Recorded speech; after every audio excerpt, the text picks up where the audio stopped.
चली जामिया के पास 3 घटनाएं हुई और चुनाव खत्म होते ही जब बुरी हार का सामना करना पड़ा भारतीय जनता पार्टी को, शायद वो अपनी हार को पचा नहीं पाए और उस खिसियाहट में आके उन्होंने दिल्ली के अंदर कपिल मिश्रा को आगे करके ये एक इतना बड़ा दंगा फसाद नफरत का काम फैलाने का काम किया और आज इतनी बड़ी हिंसा दिल्ली में हुई है। 50 घंटे दिल्ली शहर को गुंडों के, दंगाइयों के, हिंसा करने वालों के, मारकाट करने वालों के हवाले छोड़ दिया गया। और ये बात मैं इसलिए कह रहा हूं कि ऐसे तमाम वीडियो आपको मिल जाएंगे जिसमें पुलिस वहां पर मौन खड़ी है और दंगाई खुलेआम पत्थरबाजी कर रहे हैं, गोलियां चला रहे हैं, डंडे चला रहे हैं। ये सब कुछ देखने को मिला। 42 लोगों की जान गई, 200 से ज्यादा लोग घायल हुए, 56 पुलिस वाले घायल हुए, 2 पुलिस वालों की भी जान गई। दुकानें जलाई गई, घर जलाए गए, 85 साल की एक बुजुर्ग महिला को जला दिया गया।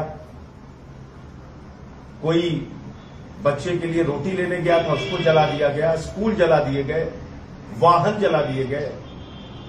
ऐसी भयावह स्थिति पैदा की गई देश की राजधानी दिल्ली में। ऐसा लगता है कि भारतीय जनता पार्टी, जिसके अधीन दिल्ली की कानून व्यवस्था है, वो देश की राजधानी दिल्ली को दहशत का अड्डा बनाना चाहती है। पूरा माहौल खराब कर दिया। और जब से गृह मंत्री अमित शाह जी हुए हैं, सिलसिलेवार घटनाओं पे अगर आप ध्यान डालेंगे, कभी वकीलों पे गोलियां चली, कभी छात्रों पे लाठियां चली, कभी 24 घंटे में 9 हत्या हो गई, कभी 220 राउंड फायर एक महीने में दिल्ली की सड़कों पे हुए, गैंग वॉर हुए।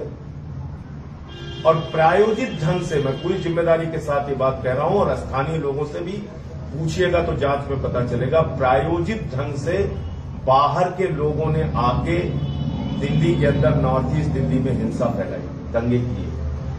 उनके वीडियो फुटेज निकाले जाए, पता किया जाए कि कौन से लोग थे जिन्होंने हजारों राउंड गोलियां चलाई वहां पे, जिन्होंने आगजनी की, जिन्होंने लोगों के घर लूटे, स्कूल जलाए। मैं मानता हूं कि कुछ स्थानीय लोग भी शामिल रहे होंगे, लेकिन भारी संख्या में बाहर के लोगों ने आके हिंसा की। जो गाजियाबाद और दिल्ली का बॉर्डर है, वहां से लोग घुसे, लोनी की साइड से। इसके अलावा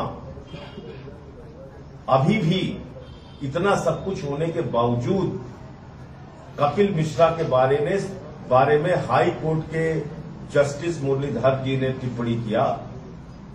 एफआईआर लिखने की बात कपिल मिश्रा, प्रवेश वर्मा, अनुराग ठाकुर पे की और स्टेटस रिपोर्ट मांगा। रातों रात जज का ट्रांसफर कर दिया जाता है। कैसे कानून का राज कायम होगा? कैसे कानून व्यवस्था कोई कायम कर सकता है इस देश में? अगर ऑर्डर करने वाले जज का ट्रांसफर कर दिया जा रहा है, फिर तो कुछ बचता नहीं। कहां न्याय के लिए आदमी जाएगा? पुलिस सुन नहीं रही, जुडिशरी अपना काम कर नहीं पा रही, सरकार में बैठे हुए मंत्रियों को अपना काम करना नहीं है, भाजपा नेताओं को हिंसा भड़कानी है, कार्रवाई करने के नाम पे कुछ हो नहीं सकता। और इसी के कारण कपिल मिश्रा फिर से जंतर मंतर पे गोली मारो के नारे के साथ शांति मार्च निकाल रहा है। शांति मार्च में गोली मारो के नारे। दिल्ली में ये हो क्या रहा है, समझ के बाहर है।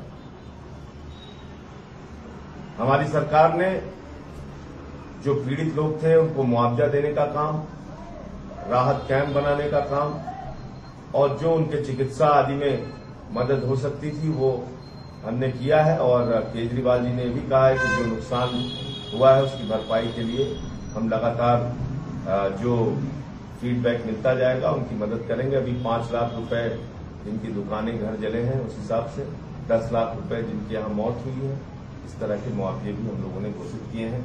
मैं इस पूरे मामले में मांग करता हूं कि जेपीसी बनाई जाए, ज्वाइंट पार्लियामेंट्री कमेटी बना के, एक संयुक्त संसदीय दल बना के इस पूरे मामले की जांच कराई जाए। हाई कोर्ट या सुप्रीम कोर्ट के सिटिंग जज से इसकी न्यायिक जांच कराई जाए और फास्ट ट्रैक कोर्ट में मुकदमा चले। ये सच सामने आना चाहिए कि किन नेताओं ने दिल्ली में आग लगाई। और मेरी तो ये भी मांग है कि उन नेताओं का नार्को एनालिसिस टेस्ट करके लाइव टीवी चैनल पे चलाया जाए, पूरा देश देखे कि उन्होंने क्या किया है, कौन से लोग शामिल हैं इसमें, क्या इसके पीछे का सच है। पार्लियामेंट कल से चल रही है, मैं 267 का नोटिस भी दे रहा हूं, कार्य स्थगन प्रस्ताव ला रहा हूं कि सदन की बाकी कार्रवाई स्थगित करके संसद के अंदर इस भीषण भयावह हिंसा के ऊपर चर्चा कराई जाए, जेपीसी बनाई जाए और पूरा सच सामने आना चाहिए। नेता और पुलिस जिन्होंने भड़काया और जिन्होंने हिंसा फैलाने का काम किया, उनको बख्शा नहीं जाना चाहिए, उन पर सख्त कार्रवाई की जरूरत है।